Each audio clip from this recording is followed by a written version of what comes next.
Salut à toi, je vais t'expliquer dans cette vidéo comment personnaliser les flèches du slider des images produits de ta boutique Shopify qu'on peut voir essentiellement sur mobile, même si tu peux les retrouver par exemple dans les pages de collection de ta boutique et tout ça depuis le thème gratuit Shopify Down. Donc je sais, ces icônes sont des petits détails, mais ce sont ceux-là qui vont te permettre de te démarquer de la concurrence. D'ailleurs, je vais te montrer directement le rendu final que j'ai réalisé pour cette boutique démo et donc tu vas pouvoir toi aussi, grâce à cette vidéo, personnaliser ces icônes et les adapter à la thématique de ta boutique Shopify.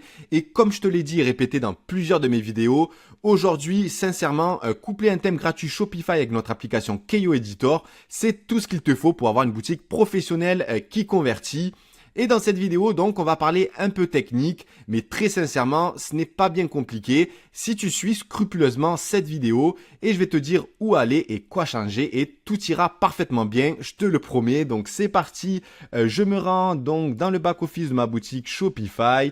Donc, je vais me rendre donc dans Online Store et je vais me rendre donc dans l'éditeur de code du thème. Donc, on va s'y rendre. Donc, ne prends pas peur. Tu vas voir, je vais t'expliquer pas à pas comment faire. Donc, tu cliques sur Edit Code. Ensuite, depuis ici, tu vas rechercher le fichier icône-du-6 carré. Donc, il te suffit, donc si je le supprime comme ceci, donc il te suffit d'entrer icône, donc tiret et carré comme ceci. Et donc, de sélectionner le fichier en question, donc qui est un fichier SVG.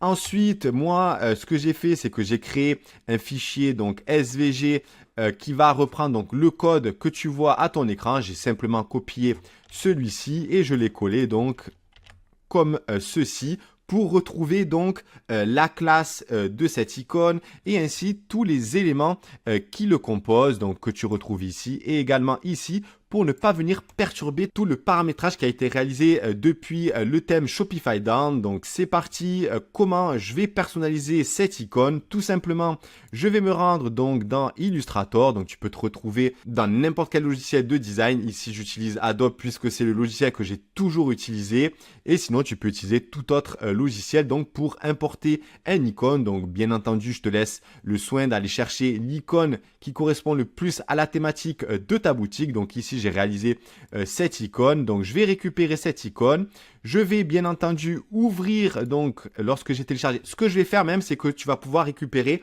ces deux fichiers directement depuis la description de cette vidéo, comme ça tu auras directement le fichier SVG que tu pourras intégrer donc dans le logiciel de design. Donc je vais le coller et l'intégrer à l'intérieur, donc il est tout petit, je vais placer un petit zoom et donc ce que je vais faire c'est que je vais donc déplacer mon élément vectoriel, donc fais bien attention qu'il soit en vecteur. Donc moi ce que je te recommande c'est d'aller dans une bibliothèque d'icônes, de chercher un peu l'icône qui correspond à ta thématique, de le télécharger en fichier SVG et de venir l'intégrer dans le logiciel de design. Ensuite je viens glisser mon icône personnalisée donc dans le fichier en question, donc bien entendu je vais le réduire comme ceci. Je vais l'adapter donc pour qu'il soit, donc il y a un petit espace pour vraiment que ça corresponde à celui qui est déjà intégré dans Shopify. Donc voilà, je prends ceci, hop, je l'arrête au niveau de la hauteur comme ceci pour respecter l'icône par défaut. Donc voilà, ensuite ce que je vais faire c'est que je vais le sélectionner et je vais l'aligner, donc je vais le centrer. Donc je garde le même espace en haut et en bas. Ensuite je sélectionne la flèche, je la supprime et donc je vais me retrouver donc avec mes deux tracés qui sont dans un groupe. Et maintenant je vais exporter donc en fichier SVG, donc dans un nouveau fichier pour garder le code que j'avais donc dans l'ancien. Donc je vais par exemple icône carré new comme ceci et j'enregistre. Donc là tu vois bien que j'ai juste donc placé l'icône par défaut SVG dans le logiciel de design. J'ai ouvert donc, j'ai récupéré mon icône, je l'ai glissé dans le fichier existant et je réexporte donc en SVG. Donc j'ai mon nouveau fichier, je l'ouvre comme ceci. Donc j'ai un nouveau code forcément qui a été généré par Illustrator en tout cas puisque j'ai utilisé ce logiciel. Donc il est complètement différent de l'icône de base. Donc ce que je vais faire c'est que je vais prendre ce code-ci et je vais venir le coller juste en bas comme ceci. Tout simplement parce que là, on a bien la viewbox. Pourquoi je t'ai dit aussi de le garder, de garder le fichier initial? Parce que la box, comme ça, elle garde exactement les mêmes dimensions et ça ne viendra pas perturber donc l'emplacement qui a été fait pour l'icône par défaut. Donc ça, c'est important de le savoir. Donc, lorsque tu as exporté, moi, ce qui m'intéresse, c'est ce groupe-là, même ce groupe-là, je peux récupérer puisque ça correspond, donc c'est le cœur de mon icône. Tout le reste, SVG, dev, style, etc., on s'en fiche. Donc, je récupère le groupe de mon fichier SVG, copier. Donc, avant ça et avant de le remplacer, donc ce que je vais faire, c'est que je vais mettre paf, comme ceci, pour que tu comprennes vraiment de quoi est composé donc le fichier de base. Donc, il y a le fichier SVG, ça, on n'y touche pas, puisqu'il y a la classe et il y a la viewbox avec les bonnes mesures. Donc, fais bien attention de contrôler qu'il y a la même viewbox. Ensuite, tu as un paf, donc il y a ici. Pareil, sauf que j'en ai deux, puisque j'ai créé deux tracés.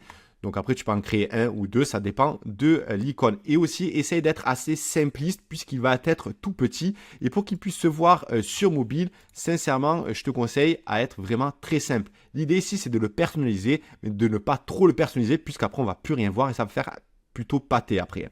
Donc, je reviens dans mon code. Donc, n'aie vraiment pas peur puisque c'est très simple. Donc, ici, je récupère donc la classe, je la supprime. Puisque c'est la classe juste en haut qui sert pas grand chose ici. Et pareil donc pour ma classe, si jamais tu en as une qui s'est intégrée dans PAF. Ensuite, je récupère ce code-là, donc fil et fil roule. Donc, je le copie et je viens de le coller ici, donc à la place, donc juste après le PAF, ici et dans le second. Et ensuite, aussi à la fin, tu as un clip, donc une règle de clip que tu vas intégrer à la fin. Donc, à la fin du PAF, donc ici, après le guillemet. Et avant la fermeture de la balise, et pareil ici. Donc là, j'ai modifié mon fichier pour respecter ce qu'il y a à l'intérieur de celui par défaut. Ensuite, je copie. Je supprime donc ce PAF, puisqu'il est l'élément vectoriel, donc le tracé de par défaut, et je colle celui-ci. Et ensuite, je récupère tout simplement l'ensemble de ce fichier. Et ensuite, je viens remplacer donc le code comme ceci. Et ensuite, j'enregistre. Et maintenant, je vais rafraîchir donc mon preview. Et normalement, ça devrait venir remplacer automatiquement l'icône, comme tu peux le voir à ton écran. Et là, tu vois bien que l'icône est en gris clair et ici en noir, parce que tout simplement, on a gardé les fonctionnalités du thème Shopify Down. Voilà donc en ce qui concerne la personnalisation des flèches du slider des images produits de ta boutique Shopify avec le thème gratuit Shopify Down qu'on peut retrouver, comme je te l'ai dit plus tôt dans la vidéo, directement dans la page de collection. Donc ici, toutes les fois on aura besoin donc de l'icône par défaut du thème Shopify, il viendra se greffer, comme tu peux le voir dans le prix, dans la disponibilité, etc., etc. J'espère vraiment que j'ai été clair dans toutes mes explications et si jamais tu as des questions, n'hésite surtout pas à les poster en commentaire et on se retrouve très vite dans une prochaine vidéo. Merci.